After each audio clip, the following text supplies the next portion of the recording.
এই সৰকাৰে বা এনএইচএমে আপোনালোকৰ লগত কিবা এটা ভালদৰে আলোচনা কৰি মীমাংসা কৰিব। ইয়াৰ কাৰণে মই আগতেও ৰাতিপুৱাও কৈছোঁ, এতিয়াও কৈ আছোঁ, আপোনালোকে মানসিকভাৱে প্ৰস্তুতি লওক, কাৰণ আমাৰ হাতত কোনো বিকল্প নাই। য'ত য'ত যাব লগা আছিল, য'ত য'ত লেটাৰ দিব লগা আছিল, কোনো জেগা আমি বাকী নাই। কমেও 30-12ৰো অধিক মেমোৰেণ্ডাম আমি মাননীয় মুখ্যমন্ত্ৰীক দিছোঁ, কিন্তু ৰিজাল্ট আমি কি পাইছোঁ? ৰিজাল্ট এইটোৱে হৈছে, এইটো ব্যক্তিগত কোম্পানীত কাম কৰা ল'ৰাবিলাক, এইটোত আমি বিশেষ একো কৰিব নোৱাৰোঁ। অৰ্থাৎ আমাৰ ৰাজ্যখনৰ মুখিয়াজনে যদি সাৰেণ্ডাৰ কৰি দিয়ে, তেনেহ'লে আমাৰ হাতত আৰু কি থাকিব পাৰে? এই কথাখিনি আমি আমাৰ অসমৰ, আমাৰ ৰাজ্যক কথাখিনি ক'ব লাগিব। আৰু আপোনালোকে আজি ইয়াৰ পৰা যেতিয়া যাব, এই প্ৰস্তুতি ষ্টাৰ্ট কৰক। 5 আগষ্ট বেছি দূৰত নহয়। আজি অলৰেডি 25 তাৰিখ, হাতত 9 দিন টাইম আছে। যদি ইয়াৰ ভিতৰত কোনো ডেভেলপমেণ্ট হয়, মাতিলেই যে আমি আমাৰ কাৰ্যসূচী পৰিৱৰ্তন কৰিম এইটো নহয়। মই লিডাৰশ্বিপক এটা কথা ৰিকুৱেষ্ট কৰি আছোঁ। আগৰবাৰৰ অভিজ্ঞতাত দেখা গৈছে, লাষ্টত গৈ যেনে তেনে প্ৰকাৰে আমি এইটো কল্ড অফ কৰিছিলোঁ, হয় না নাই? আসল কথাখিনি আমি গম পোৱা নাছিলোঁ। কেইজনমানে দিছপুৰত গৈ নহ'লে যোৰহাটত গৈ সেটেল কৰি ল'লে। এইবাৰ যাতে এইটো নহয়, এইবাৰ সম্পূৰ্ণ মীমাংসা লাগিব। আমি বাৰে বাৰে ৰাস্তাত বহিব নোৱাৰোঁ। আমাৰো ল'ৰা ছোৱালী, আমাৰ পৰিয়াল আছে, আমাৰ ঘৰ দুৱাৰ আছে। আমি অঘৰীৰ নিচিনা নহয়।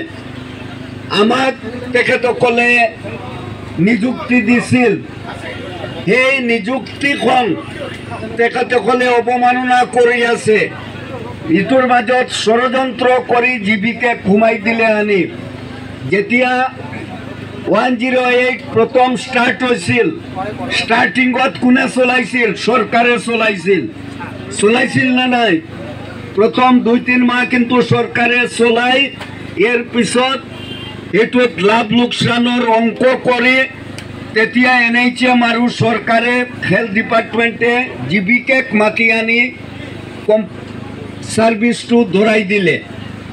যদি ধৰাই দিছে ঠিক আছে, কিন্তু যিসকল শ্ৰমিকক নিয়োগ দিছিল, সেই শ্ৰমিকৰ চাকৰিৰ নিৰাপত্তা, সেই শ্ৰমিকৰ ইকনমিকেল ডেভেলপমেণ্টৰ কথাখিনি তেতিয়াই এই কোম্পানীক বুজাই দিব লাগিছিল। এইটো চৰকাৰৰ নৈতিক দায়িত্ব আছিল, কিন্তু চৰকাৰে এই দায়িত্বৰ পৰা আঁতৰি গ'ল।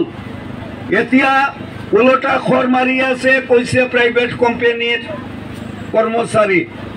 তাৰমানে ইমান দিন আমাক বুৰ্বকৰ নিচিনা, গাদাৰ নিচিনা খাটনি কটাইছে নেকি? ইয়াৰ কাৰণে বন্ধুসকল, বিশেষকৈ আমাৰ যিসকল নেতৃস্থানীয় যোদ্ধা ইয়াত উপস্থিত আছে, আপোনালোকে এটা কথা কিন্তু মনত ৰাখি আগবাঢ়িব। নানান ধৰণৰ অফাৰ আপোনালোকৰ ওচৰত আহিব কিন্তু, কাৰণ প্ৰচাৰ বিপুলভাৱে প্ৰচাৰ হৈ আছে। মই দেখিছোঁ এই মুহূৰ্তলৈকে আপোনাৰ ছ'চিয়েল মিডিয়াত যথেষ্ট প্ৰচাৰ হৈ আছে। প্ৰলোভন যথেষ্ট আহিব, অফাৰ যথেষ্ট আহিব, কিন্তু এইটো যথেষ্ট ভাবি লৈ আপোনালোকে বহি নাথাকিব বোলে চৰকাৰে মাতিছে হৈ গ'ল। এইটো নহ'ব। চৰকাৰে মাতিছে, মীমাংসা নকৰালৈকে আমাৰ ধৰ্মঘট আমি জাৰি ৰাখিম। এই কথাটোৰ ওপৰত আপোনালোকে শপত খাই যাওক ইয়াৰ পৰা, নহ'লে কিন্তু আপোনালোকৰ কোনো কাম নহয়। মই এটা উদাহৰণ দিব খুজিছোঁ।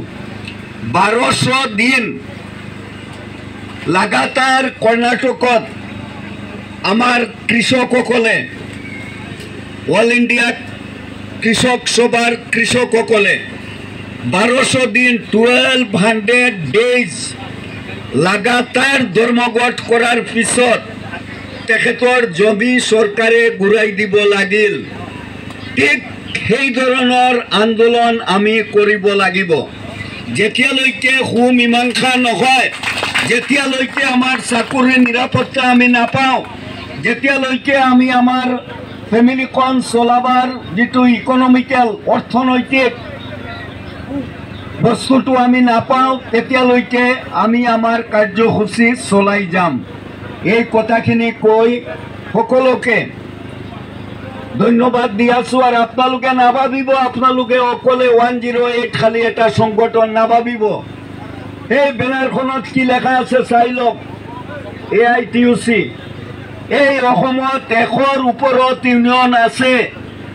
প্ৰয়োজন হয় যদি চৰকাৰে যদি আপোনালোকৰ ওপৰত কোনো ধৰণৰ নিৰ্যাতনমূলক আচৰণ কৰে, আমি কিন্তু বহি নাথাকোঁ। এই 100খন ইউনিয়ন আপোনালোকৰ পিছে লগ লাগি যাব। আৰু সেইটো আমি প্ৰমাণ কৰি দিছোঁ 2018-ত। এজন কৰ্মচাৰীক চৰকাৰে এৰেষ্ট কৰিব নোৱাৰিলে। কিবা এটা দুৰ্ঘটনা ঘটি গৈছিল বুলি 2-4জন গৈছিল, এও আমি 24 ঘণ্টাৰ ভিতৰত ওলাই লৈ আহিছিলোঁ ছানডেৰ দিনত। এইটো ৰেকৰ্ড বন্ধুসকল। ছানডেৰ দিনত জাজক বহুৱাই আমাৰ উকিলে ধৰি লৈ আহিছিল চবক উঠাই। তো ইয়াৰ কাৰণে এইটো ভাবিব নালাগে। আপোনালোকৰ পিছত যথেষ্ট ইউনিয়নৰ সহযোগিতা থাকিব। আপোনালোকে খালি